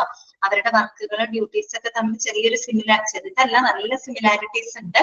പിന്നെ എന്താ വ്യത്യാസം എന്ന് പറഞ്ഞാൽ ഔട്ട് പേഷ്യന്റ് സെക്രട്ടറി ആകുമ്പോൾ ഔട്ട് പേഷ്യന്റുമായിട്ട് ബന്ധപ്പെട്ട അഡ്മിനിസ്ട്രേറ്റീവ് കാര്യങ്ങൾക്ക് പിന്തുണ കൊടുക്കുമ്പോൾ മെഡിക്കൽ സെക്രട്ടറി എന്ന് പറയുന്നത് അദ്ദേഹം ഒരു ഫിസിഷ്യനുമായിട്ട്, ഒരു ഫിസിഷ്യന്റെ ഓഫീസർ, ഒരു ഫിസിഷ്യന്റെ റൂമുമായിട്ട് ബന്ധപ്പെട്ട അഡ്മിനിസ്ട്രേറ്റീവ് കാര്യങ്ങൾക്ക് പിന്തുണ കൊടുക്കുന്ന ഒരു വ്യക്തിയാണ്. പക്ഷെ രണ്ടുപേരുടെ ജോബ് നോക്കുകയാണെങ്കിൽ ഒരുപാട് സിമിലാരിറ്റീസ് ഉണ്ട്. ഓക്കെ ആണ്. ഇനി നമ്മൾ പഠിക്കാൻ പോകുന്നത് job summary of OPD executive, out patient department എക്സിക്യൂട്ടീവിന്റെ ജോബിനെ പറ്റിയാണ് നമ്മൾ പഠിക്കാനായിട്ട് പോകുന്നത്. അപ്പോ ഔട്ട് പേഷ്യന്റ് ഡിപ്പാർട്ട്മെന്റ് എക്സിക്യൂട്ടീവ് ആണ്. അദ്ദേഹം എന്ന് പറയുമ്പോൾ ഒരു ലീഡർഷിപ്പ് റോളാണ് അവിടെ ചെയ്യുന്നത്. മനസ്സിലായോ? ഒരു ലീഡർഷിപ്പ് റോളാണ്. സെക്രട്ടറി എന്ന് പറയുമ്പോൾ ഒരു അഡ്മിനിസ്ട്രേറ്റീവ് റോളാണ് ചെയ്യുന്നത്. ഇദ്ദേഹം ചെയ്യുന്ന ഒരു എക്സിക്യൂട്ടീവ് എന്ന് പറയുമ്പോൾ അദ്ദേഹം ഒരു മൊത്തത്തിലൊരു ലീഡർഷിപ്പ് റോളാണ്. എല്ലാത്തിനും മേൽനോട്ടം വഹിക്കുക, അവിടുത്തെ പ്രവർത്തനങ്ങളെ മൊത്തത്തിലൊന്ന് മേൽനോട്ടം വഹിക്കുന്ന ആ ഒരു ലീഡർഷിപ്പ് റോളാണ് എക്സിക്യൂട്ടീവിന് വരുന്നത്. ഓക്കെ, അപ്പൊ നമുക്ക് ജസ്റ്റ് ഒന്ന് വായിക്കാം. OPD executive plays an important role in supervising the operations of the outpatient department in a hospital. അതായത് ഒരു ഹോസ്പിറ്റലിൽ ഔട്ട്പേഷ്യന്റ് ഡിപ്പാർട്ട്മെന്റിന്റെ തന്നെ പ്രവർത്തനങ്ങൾ മൊത്തത്തിൽ ഒന്ന് സൂപ്പർവൈസ് ചെയ്യാം. അതായത് മൊത്തത്തിൽ ഒന്ന് മേൽനോട്ടം വഹിക്കാം. അങ്ങനെയുള്ളൊരു റോളാണ് ആർക്ക് വരുന്നത്? OPD എക്സിക്യൂട്ടീവിന് വരുന്നത്. അപ്പൊ മാറിപ്പോകരുത്. OPD എന്താ പറയാ, സെക്രട്ടറി നമ്മൾ പഠിച്ചു, ഔട്ട് പേഷ്യന്റ് സെക്രട്ടറി പഠിച്ചു. അത് ഔട്ട് പേഷ്യന്റുമായിട്ട് ബന്ധപ്പെട്ട അഡ്മിനിസ്ട്രേറ്റീവ് കാര്യങ്ങൾക്കാണ് പിന്തുണ കൊടുക്കുന്നത്. ഓക്കെ, എക്സിക്യൂട്ടീവ് എന്ന് പറയുമ്പോൾ അവിടെ അഡ്മിനിസ്ട്രേഷൻ എന്നതിനേക്കാൾ ഉപരി മൊത്തത്തിൽ ഒരു ലീഡർഷിപ്പ്, മൊത്തത്തിൽ ഒരു എന്താ പറയുക സൂപ്പർവൈസിംഗ് റോളാണ് ഇദ്ദേഹത്തിന് വരുന്നത്. അപ്പൊ എന്തൊക്കെയാണ് അദ്ദേഹത്തിന്റെ റെസ്പോൺസിബിലിറ്റി? ഒരു 4 പോയിന്റ് പറയാം നമുക്ക്. ഒന്നാമത്തത് സിമ്പിൾ ആണ്, managing the OPD staff, out patient department സ്റ്റാഫുകളെ മാനേജ് ചെയ്യുക. മെയിൻറ്റെയിനിങ് എക്സാക്ട് പേഷ്യന്റ് റെക്കോർഡ്സ്, ഇതേ പോയിന്റ് തന്നെ പലതിലും വരുന്നുണ്ട് അല്ലെ. ഈ പറയുന്ന പേഷ്യന്റിന്റെ റെക്കോർഡിന് കൃത്യമായിട്ട് മെയിൻറ്റെയിൻ ചെയ്യാം. ഷെഡ്യൂളിംഗ് അപ്പോയിന്റ്മെന്റ് സെയിം പോയിന്റ് ആണ് അല്ലെ, അപ്പോയിന്റ്മെന്റുകളൊക്കെ ഷെഡ്യൂൾ ചെയ്യാം. പിന്നെ എന്താണ്, കോർഡിനേറ്റിംഗ് വിത്ത് അതർ ഹോസ്പിറ്റൽ ഡിപ്പാർട്ട്മെന്റ്. നമ്മൾ നേരത്തെ കോർഡിനേറ്റിംഗ് പേഷ്യന്റ് ആണെന്നൊക്കെ പറഞ്ഞില്ലേ, അതുമായിട്ട് ബന്ധപ്പെട്ട പോയിന്റ് ആണ്. കോർഡിനേറ്റിംഗ് വിത്ത് അതർ ഹോസ്പിറ്റൽ ഡിപ്പാർട്ട്മെന്റ്, മറ്റ് ഹോസ്പിറ്റൽ ഡിപ്പാർട്ട്മെന്റുകളുമായിട്ട് കോർഡിനേറ്റ് ചെയ്യുക. പിന്നെന്താണ്, എൻഷുവറിംഗ് പേഷ്യന്റ് സാറ്റിസ്ഫാക്ഷൻ, രോഗിയുടെ സംതൃപ്തി ഉറപ്പുവരുത്തുക.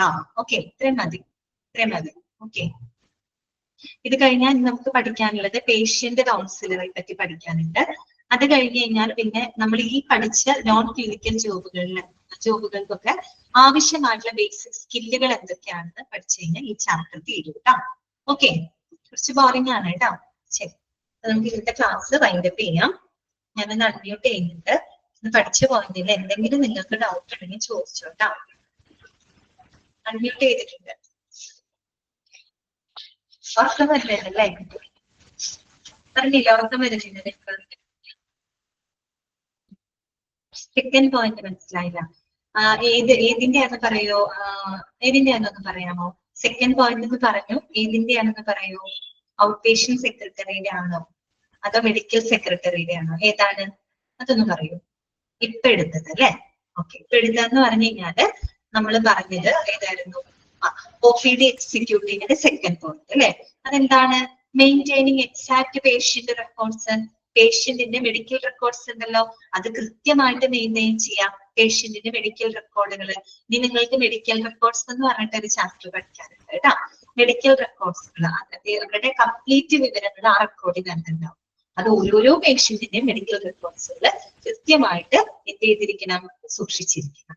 ഓക്കെ, ക്ലിയർ ആയോ?